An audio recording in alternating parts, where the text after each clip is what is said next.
Hola, hola de nuevo.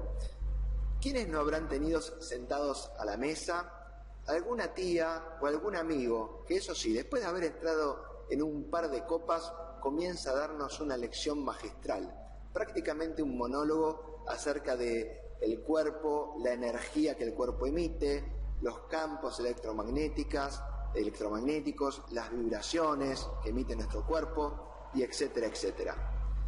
Y no es por desmerecerlo, entiéndanme bien. Ellos nos están dando una definición desde un punto de vista espiritual, si así lo quieren llamar, desde un punto de vista más esotérico, en algunos casos más extremos o religiosos. Y no es por entrar en debate en esa cuestión. Lo que ellos no saben es que nosotros, ustedes, guardando un respetuoso silencio, casualmente trabajamos de eso. Nuestro trabajo consiste en ver, en medir e interpretar todos esos campos energéticos, vamos a utilizar sus propias palabras, o esos campos electromagnéticos y esas vibraciones. Tal vez con un concepto un poco infantil, un poco simplista, ellos ven el campo energético del cuerpo como en el gráfico que aparece a la derecha, así como el campo electromagnético de la Tierra, del planeta Tierra. Sin embargo, la realidad es que nuestro campo electromagnético, que lo tenemos, es más vale similar a la imagen que tenemos a la izquierda. Una maraña de ondas y de energía, todas entrelazadas entre sí. Y nosotros, no se preocupen, tenemos las herramientas básicas para desenmarañar todos estos campos energéticos y vibraciones y poder verlos e interpretarlos. Y esto lo vamos a lograr a través de dos conceptos básicos que vamos a tener, que es el eje de la charla de hoy. Vamos a definir lo que es una onda electromagnética y el concepto de filtro. Para entender lo que es una onda electromagnética, el concepto de filtro, es muy importante que tengamos en cuenta,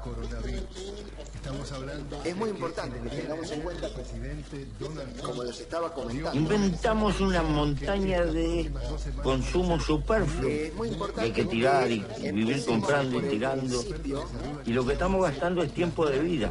Porque cuando yo compro algo, o tú, no lo compras con plata. Muchas gracias, profesor Girafales. El profesor Girafales se ha adelantado al concepto de lo que es un filtro. Pero antes tenemos que retroceder un casillero y entender lo que es una onda electromagnética. Para explicarles lo que es una onda electromagnética, acompáñenme a nuestro cine virtual. Síganme los buenos. Para el siguiente experimento vamos a utilizar tres elementos: un vaso lleno que es el celeste en este caso, un vaso vacío que es el rosa y el aire del estudio, en donde el vaso lleno es una carga positiva que volcamos hacia una carga negativa, esto es un dipolo, y de esa manera logramos que el chorro de agua a medida que va cayendo genere una turbulencia en el aire, y esto lo podemos hacer indefinidamente. Los electrones fluyen de un vaso lleno a un vaso vacío y el aire circulante se arremolina alrededor del chorro de agua. Pero vamos a dejar el vaso y vamos a descubrir otra manera de alterar el aire. Los científicos se dieron cuenta que por el simple hecho de agitar un vaso de agua en el aire, este ya genera una turbulencia en el aire. Y de esa manera la turbulencia en el aire vuelve a retroalimentar el agua girando dentro del vaso. Entonces ya todo el sistema comienza a desplazarse a lo largo del espacio, ya empieza a cobrar vida propia, independientemente de que ya no tenga una mano que esté agitando el vaso. Vamos a verlo en el siguiente gráfico. Aterrizando este concepto, vamos a imaginar que nuestro vaso de agua está lleno de cargas positivas. Si dejamos caer el vaso en el suelo, vemos que el agua se difunde en todas las direcciones. Pero vamos a agregar a nuestro ejemplo un vaso vacío hacia donde vertir el agua.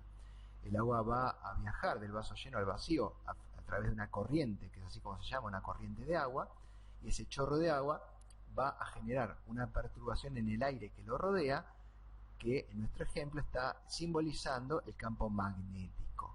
Entonces, aquí tenemos un sistema dipolo, del vaso lleno va al vaso vacío, y alrededor de ese chorro de agua, digamos, las turbulencias en el aire que se forman, genera el campo magnético. Había un científico irlandés muy inteligente llamado Maxwell, que se dio cuenta que había otra forma de generar una perturbación magnética. Y era simplemente agarrando el vaso lleno, olvidémonos del vaso vacío, lo empezó a agitar en forma circular en el aire y se percató de que esto generaba un remolino en el aire también. O sea, el hecho de que el agua empiece a girar producía una perturbación magnética, también en forma de remolino, y se dio cuenta en nuestro ejemplo que se ponía un ventilador, vamos a suponer, arriba del vaso de agua. Ese ventilador también producía que se genere un remolino en el agua. De esa manera, el agua, que sería nuestro componente eléctrico, o esta variación eléctrica, producía una perturbación en el aire, que sería nuestro componente magnético, y viceversa, el aire, cuando se remolina, formando una especie de tormenta perfecta, produce un remolino en el agua. Todo este sistema ya empieza a cobrar vida propia, como una especie de Frankenstein, ya es independiente de mi mano, y es como si en el mejor cuento de Walt Disney se empezara a viajar el vaso, el agua y el aire por el espacio, sin necesidad de ninguna mano que mesa la cuna. Como este sistema se presenta de una manera oscilante y viaja a lo largo del espacio, lo simbolizamos a través de una onda. Entonces, para generar esta onda con un componente eléctrico y magnético, tenemos dos maneras. O empezar a agitar el agua dentro del vaso, eso va a producir un remolino en el aire, o empezar a agitar el aire, digamos, poner un ventilador arriba del vaso, y eso va a empezar a agitar el agua. Así es como generamos esta reacción en cadena que viaja en forma de onda a través del espacio. De esta manera tenemos constituido lo que vamos a llamar onda electro, porque tiene un componente eléctrico, magnética, porque tiene un componente de campos magnéticos.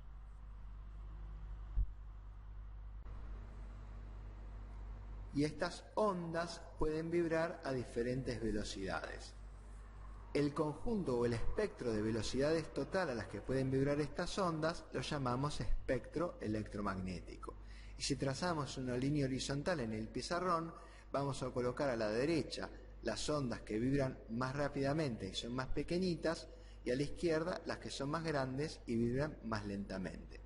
Como la unidad de medida que utilizamos para saber la cantidad de veces que vibran es un segundo, la frecuencia la vamos a medir en hercios. Esto obedece a una constante, que en cuanto más pequeña es la lambda o longitud de onda, esto es, en cuanto más pequeño es el tamaño de la longitud de onda, va a vibrar más rápidamente. Y esa ecuación se va a mantener constante. Por lo tanto, en cuanto menor longitud de onda, que la medimos en metro, va a tener una onda, va a ser más pequeñita, va a vibrar más rápidamente. Va a tener mayor frecuencia, va a tener mayor cantidad de hercios.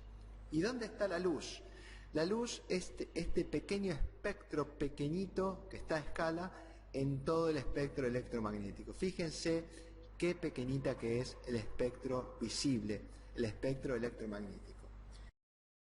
Stop, a ver si comprendí bien. ¿Quiere decir que mis ojos son detectores de ondas electromagnéticas? ¿Y que solo me permiten ver una pequeñísima fracción de todo el espectro? Vaya porquería de órganos. A mí me encantaría tener los poderes de Superman y que mis ojos vean todo el espectro completo de ondas electromagnéticas. Y como dicen los que saben, ten cuidado con lo que deseas porque se puede convertir en realidad. A ciencia cierta no podemos saber cómo ve Superman, pero sí podemos hacer una recreación aproximada, bastante realista, de lo que él vería si con sus ojos pudiera ver todo el espectro. ¿Están listos? Fíjense, esto es lo que vería Superman.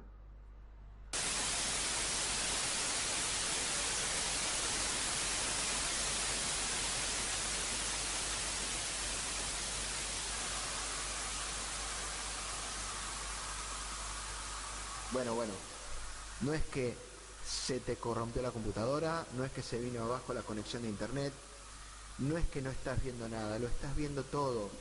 Lo estás viendo todo al mismo tiempo.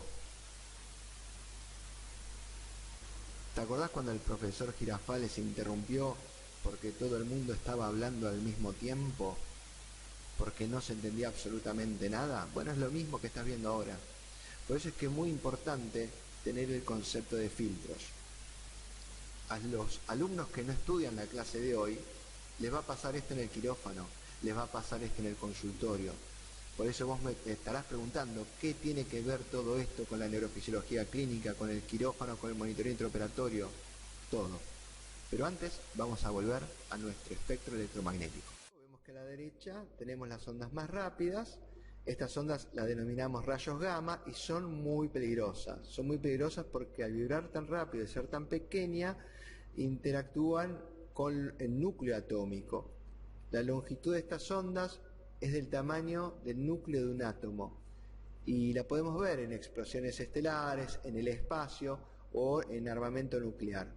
Un poquito más abajo tenemos los rayos X, continúan siendo peligrosos, pero ya no tanto como los rayos gamma, y los utilizamos ya con fines terapéuticos para sacar radiografías. Seguimos descendiendo, tenemos los rayos ultravioletas, esos que nos permiten broncearnos durante el verano. El espectro visible, qué pequeñito que es, acá lo estamos viendo como una lamparita. En el infrarrojo ya tenemos los controles remotos, estamos lentificando la onda y vemos que ya aparecen los controles remotos, los mandos a distancia, y gran parte de los procesos biológicos que nosotros vamos a detectar se encuentran en el espectro infrarrojo. Seguimos lentificando y agrandando las ondas, encontramos los microondas. Estas ondas ya permiten la fricción de las moléculas de agua y calientan, digamos, la comida en el microondas a través de estas ondas lentas que son utilizadas en el radar, también en la industria de la aeronáutica. Seguimos lentificando y ya encontramos las ondas de radio y televisión. ¿Saben cuánto es el tamaño aproximado de las ondas de radio y televisión? El tamaño es del campo de un campo de fútbol aproximadamente.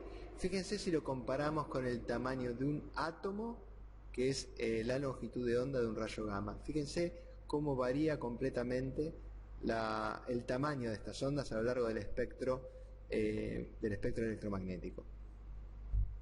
Continuando con nuestro ejemplo de la comunidad del Chavo del Ocho, vamos a colocar sobre nuestra línea electromagnética algunos de los personajes de la comunidad. A la izquierda colocamos al señor Barriga, que con su gran panza, su voz grave y su gran volumen nos va a simbolizar a las ondas lentas del espectro, y a la derecha al Chavo del Ocho, que se mueve de un lado para el otro, no puede parar, está lleno de energía. En el centro le encontramos a don Ramón.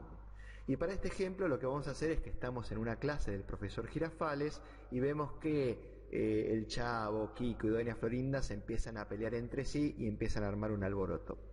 Entonces, como el profesor Girafales no escucha nada en la clase, lo que va a hacer es hacerlos callar. Y se va a colocar sobre ellos para que dejen de hablar. Los que están a la derecha de don Ramón van a ser silenciados por la autoridad del querido profesor.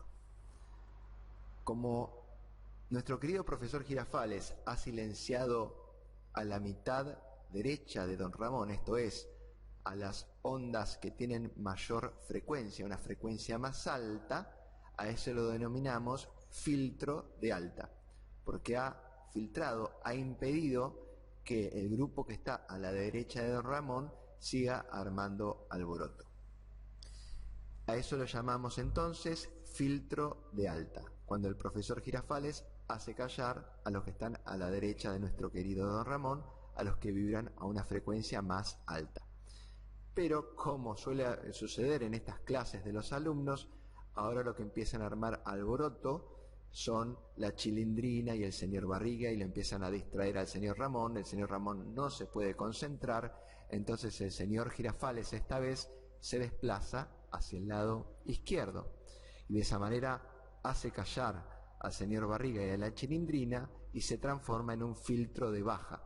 Baja porque lo que va a hacer ahora callar es a las frecuencias más bajas. En nuestro ejemplo, el señor Barriga y a la Chilindrina. A esta altura nadie se sorprenderá que los que vuelven a hacer lío es doña Florinda, Kiko y el Chavo del Ocho, se empiezan a portar mal y el profesor Girafales ya está desesperado, no sabe qué hacer y llama a un primo suyo, que casualmente es muy parecido a él, para que esta vez se quede haciendo callar a los que están a la derecha de don Ramón. Lo llama el primo viene y se coloca al lado de los que están a la derecha de don Ramón para hacerlos callar. Entonces tenemos un profesor Girafales que se comporta como filtro de baja, esto es, a la izquierda de don Ramón, haciendo callar a las frecuencias más bajas en este espectro electromagnético, y el primo del profesor Girafales, que es policía, actúa como filtro de alta, colocándose a la derecha de don Ramón y haciendo callar a las personas que están a su derecha. De esta manera tenemos esquematizado un filtro, lo que es un filtro de alta y un filtro de baja, aplicado a una clase del Chavo del Ocho y del señor Girafales. Lo que acabamos de hacer es ni más ni menos que centrarnos en don Ramón. Entonces, ya las personas que están a la izquierda de don Ramón no hablan, las que están a la derecha tampoco hablan, el único que puede hablar es don Ramón. Lo que acabamos de hacer es algo que hacemos todos los días en nuestras casas con nuestras viejas radios. A esto lo llamamos sintonizar. Sintonizar una radio es ni más ni menos que colocar filtros a la izquierda y a la derecha del dial de aquella estación que queremos escuchar. Pero existe un tercer tipo de filtro. Vamos a no ser tan estrictos, entendemos que son chicos, de vez en cuando pueden hablar, pero en el día de hoy Kiko se está portando particularmente mal, con esa voz tan chirriosa que tiene, no nos deja escuchar al resto de los compañeros, y entonces el profesor Girafales se saca debajo de su elegante galera un tercer filtro y se coloca directamente al lado de Kiko y le prohíbe hablar. Ese filtro, que sirve para una frecuencia determinada y solo para una frecuencia determinada, lo llamamos filtro de ancho de banda. Y ese filtro de ancho de banda, para el ejemplo actual, vamos a hacer callar solamente a Kiko, no va a permitir que la voz de Kiko difunda en el resto de la clase. Ese filtro de ancho de banda lo utilizamos en los equipos de neurofisiología como filtro de red, para impedir, por ejemplo, que la red eléctrica, que tiene una frecuencia de 40 a 60 Hz, nos interrumpa el resto de los registros. Entonces el filtro de ancho de banda es un filtro que sirve para una frecuencia determinada. Eso. Vamos volviendo para el quirófano virtual para ir repasando y resumiendo algunos conceptos que hemos aprendido hoy. ¡Wow! ¿Cuántos conceptos hemos visto hoy? Hoy ha sido una clase particularmente intensa y particularmente importante. El objetivo de esta clase es que vos sepas qué ves cuando ves lo que ves. Y lo que estamos viendo, lo que estamos analizando, es ni más ni menos que ondas electromagnéticas. Cuando esas ondas electromagnéticas nosotros utilizamos, por ejemplo, electrodos para analizarla, en realidad lo que estamos analizando son ondas eléctricas. Sin embargo, nosotros sabemos, como vimos al principio de la presentación, que toda onda eléctrica tiene un componente eléctrico y un componente magnético. Pero si nosotros usamos nuestras antenitas, electrodos como este que les estoy mostrando acá, que son electrodos, nosotros lo que estamos midiendo es el componente eléctrico de esa señal. Y si esa señal es emitida por un organismo vivo, lo vamos a llamar señal bio, porque lo emite un organismo vivo, eléctrica, porque lo que estamos analizando es el componente eléctrico. Sin embargo, tenemos que saber que en realidad lo que nosotros estamos recibiendo es una determinada frecuencia del espectro electromagnético de ondas electromagnéticas. Pero de acá en adelante nosotros llamaremos señal bioeléctrica a todas esas ondas que registramos, señal bioeléctrica. Y esa señal bioeléctrica tenemos que procesarla. Y al igual que nos sucede con Google, cuando nosotros hacemos una búsqueda por Google podemos encontrarnos con dos enormes problemas. El primer problema que podemos encontrarnos es que cuando hacemos la búsqueda no nos aparece ningún resultado, y es un problema. Cuando nosotros enchufamos el equipo no registramos nada. Primer problema con el que nos podemos encontrar. Segundo problema con el que nos podemos encontrar, hacemos una búsqueda en Google y nos aparece demasiada información.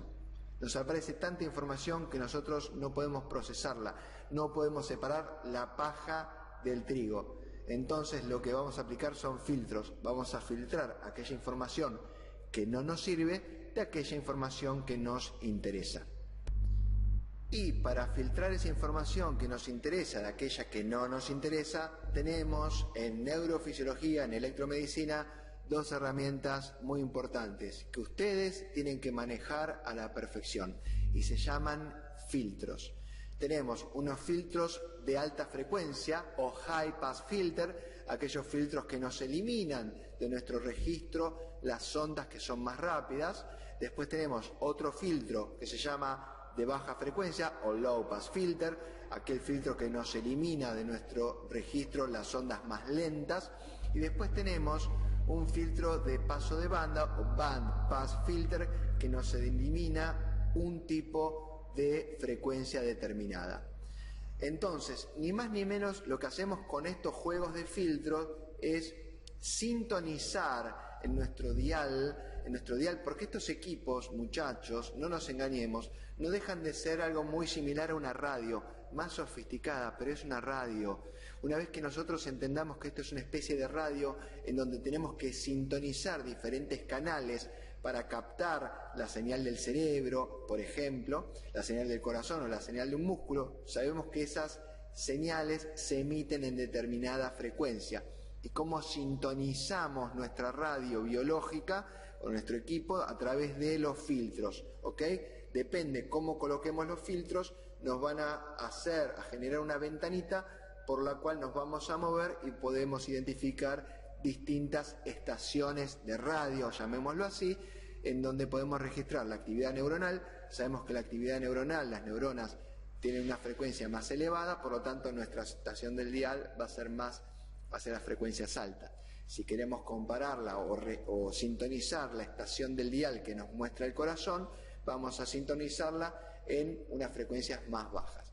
Y así sucesivamente, si queremos ver el músculo o la retina, lo que quiera que vayamos a explorar, tenemos ya unas frecuencias determinadas donde esas estaciones de radio emiten ese programa para verlo.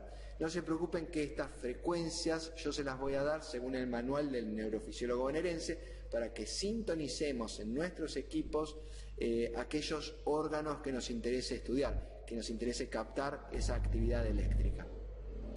Todo esto suena muy lindo en la teoría, pero ahora queremos verlo en la práctica, ¿verdad? Entonces vamos a ver en la práctica un ejercicio a través de cómo, utilizando un equipo teóricamente altamente sofisticado, lo hacemos trabajar como si fuera una especie de radio biológica para captar estas estaciones de radio que les acabo de comentar.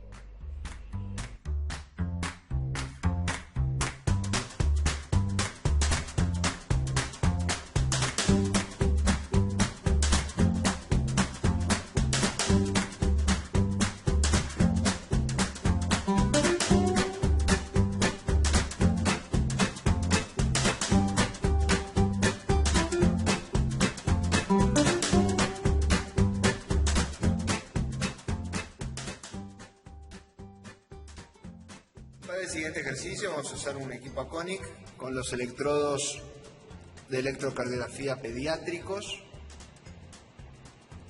Tenemos el software monitor, pero podemos usar absolutamente cualquier equipo o cualquier osciloscopio, porque este ejercicio es aplicable a cualquier equipo o cualquier osciloscopio.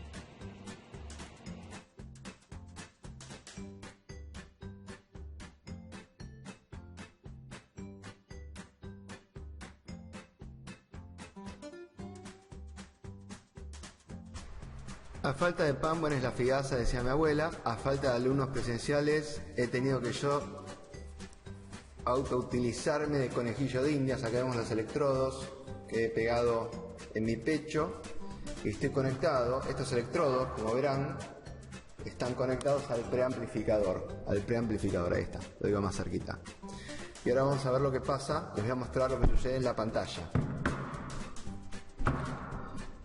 vamos a utilizar una configuración. El programa de base es para mapeo cortical, pero yo voy a cambiar los filtros, donde voy a poner el filtro de alta en 30 Hz, filtro de baja en 0,5, la ganancia en 1000 milivoltios de visión. Tomen nota, porque esto lo van a hacer ustedes más adelante. Vemos que el tiempo de barrido es de 1000 milisegundos por... Voy a presionarme para disminuir los artefactos. Al principio espero ver artefactos. Voy a seleccionar la pantalla que programé. Le estaba diciendo que el barrido es de 1000 milisegundos por pantalla, o sea 10 segundos, cada pantalla ocupa 10 segundos. Vamos, que estoy engañando, por decirlo de alguna manera, a la máquina para que se comporte en un programa de mapeo cortical. Acabo de, simplemente modificando los filtros, modificando la ganancia y modificando el tiempo de barrido, lo acabo de transformar en un simple electrocardiógrafo. Voy a hablar en voz más bajita para que se estabilice la línea de base. Espero no tener ninguna arritmia. Esto no me gusta nada, pero se lo voy a tener que llevar a algún amigo cardiólogo mío, porque yo de cardiología no me acuerdo nada. El objetivo de este trabajo práctico que ustedes van a hacer es transformar cualquier programa que venga presentado de fábrica y que el equipo haga lo que ustedes quieren. Me estoy moviendo mucho. Y que el equipo haga lo que ustedes quieren que haga. Ahí paré. Vamos al siguiente ejercicio.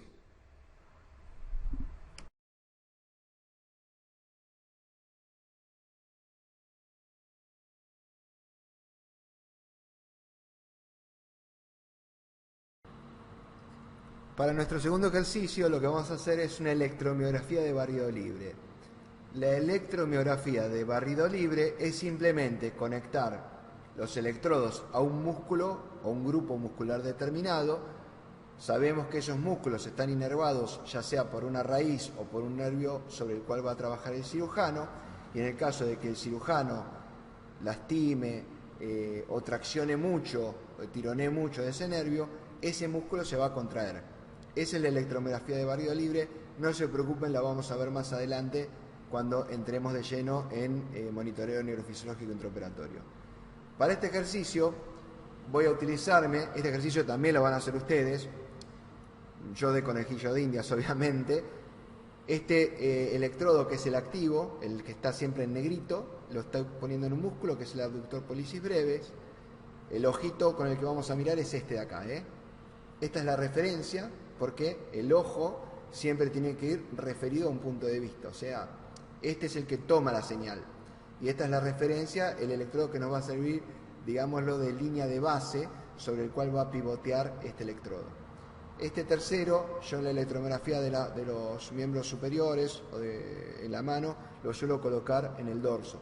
Pero para este ejercicio lo he puesto en la palma de la mano para tenerlos todos a la vista, ¿ok? Electrodo el activo, la referencia y la tierra. La tierra nos sirve para que no haya interferencias, ¿ok? Esto lo he conectado al preamplificador. Mi mano está conectada al preamplificador, espero que se llegue a ver en la cámara, porque yo acá no tengo feedback de lo que sale en la cámara. Vamos a iniciar ahora el programa, en este caso un programa de monitoreo intraoperatorio, para que vean. Yo no diría engañar a la máquina. Engañar a la máquina, en realidad la máquina hace lo que nosotros queremos. La máquina no nos miente, somos nosotros los que tenemos que darle directivas a la máquina. Ponemos un nombre cualquiera para que nos permita acceder al programa. Esto después lo vamos a ver en configuración de este programa más adelante, no se preocupen. Voy a elegir el programa que estaba usando yo, que es un test. Y voy a usar el mismo, fíjense, estoy usando el electroencefalograma 1, que es un programa que viene seteado para electroencefalografía y mapeo cortical. Vamos a dejar el mismo tiempo de análisis, quiere decir que en cada pantalla me van a entrar 10 segundos a una frecuencia de 1 hercio. Cada pantalla me entran 10 segundos. Vamos a ir acá a los filtros. Y yo sé, como buen, según dice el manual del neurofisiólogo bonaerense, para la electromiografía de barrido libre, el filtro de alta lo tengo que tener en 1000, el filtro de baja en 30, lo estoy seteando en 1000, en 30. El notch, que es el filtro de red de la electricidad, lo dejamos siempre encendido. La ganancia sobre la división normalmente yo la uso en 50, pero para este ejercicio lo vamos a dejar en 200 porque voy a hacer movimientos exagerados con la mano y van a aparecer ondas bastante grandes y exageradas. Le damos OK, elegimos el programa a veces nos pregunta si estamos seguros de lo que hacemos. Acá no preguntó nada, se ve que entendía que estábamos muy seguros de lo que hacíamos. Vamos a darle inicializar el trazado, el barrido. Van a ver que yo cada vez que muevo el dedo va a aparecer una deflexión en la pantalla. Espero que la estén viendo. Cada vez que yo muevo el pulgar aparece una deflexión grande. La llegan a ver, ¿no? Muevo el dedo y aparece esa deflexión en la pantalla. Hemos vuelto a ganarle a la máquina. Nuestro equipo 2, máquina 1. Simplemente modificando los filtros. Hemos sintonizado esta nueva frecuencia, este nuevo canal, que en este caso nos permite ver el músculo estriado, los músculos de la mano.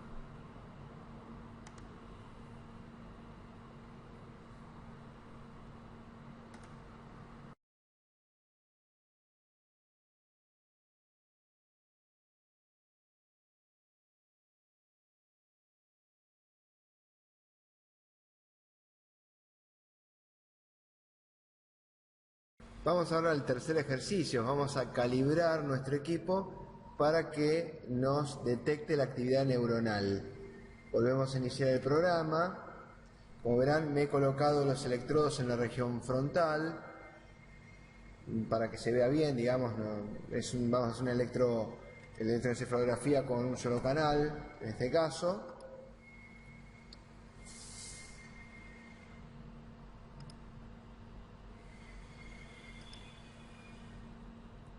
Vamos a utilizar el mismo programa que utilizábamos antes. Fíjense que está conectado mi cabeza al preamplificador. Vamos a conectarnos al mismo programa que teníamos antes. Elegimos. Hacemos una edición de los filtros. Perdón que no edité todavía. Vamos a ir a la edición de los filtros. Editamos. Vamos a ir al mismo programa de antes y yo sé ahora que para un filtro de electroencefalografía esto puedo usarlo en 100 más o menos, ¿no? Pero para este ejercicio lo voy a poner, ya que va a ser improvisado y en el aire, voy a tratar de que me filtre frecuencias superiores a los 30 Hz y el filtro de baja lo voy a colocar en 0,5, o sea, frecuencias inferiores a 0,5 creo que me las elimine. La ganancia de división, la amplitud de gráfico, la voy a colocar en 30 microvoltios por división. Vemos que esto no es siempre para los electroencefalogramas así. Para los electroencefalografistas saben que hay que darle más margen a los filtros, hay que espaciarlos más, pero en quirófano muchas veces, o en este ejercicio que vamos a tener mucha interferencia por usar un solo canal, una sola tierra, y etcétera, vamos a dejarlo en esta configuración.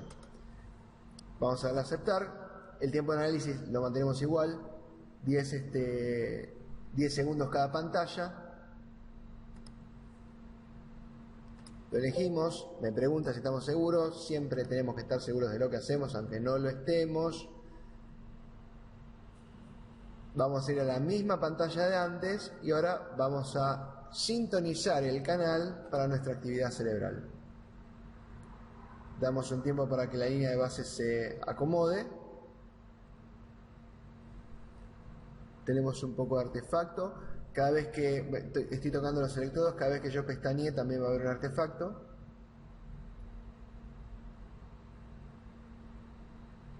Y empezamos a tener ya una especie de actividad de ritmo alfa. 1, 2, 3, ahí toqué algo. 1, 2, 3, 4, 5, 6, 7, sí. Estamos en 8 Hz más o menos, mi actividad de base frontal. Vemos que esto, cada vez que muevo los ojos, cada vez que yo muevo los ojos va a aparecer un artefacto en la pantalla. No es el mejor registro electroencefalográfico que hayamos visto, pero nos sirve para este ejercicio práctico. No voy a mover los ojos ahora, ahí moví los ojos y artefacto. Bueno, las cuestiones del directo. 3-0 a favor nuestro. El mismo programa lo usamos para detectar el corazón, para detectar la mano y para hacer una electroencefalografía.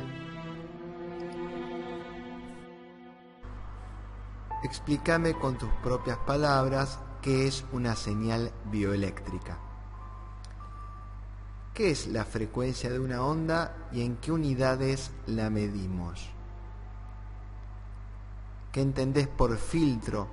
¿Cuántos tipos de filtro conocés y cuál es su utilidad en los estudios neurofisiológicos? El último ejercicio que acabamos de ver lo vas a realizar en los prácticos simulados presenciales.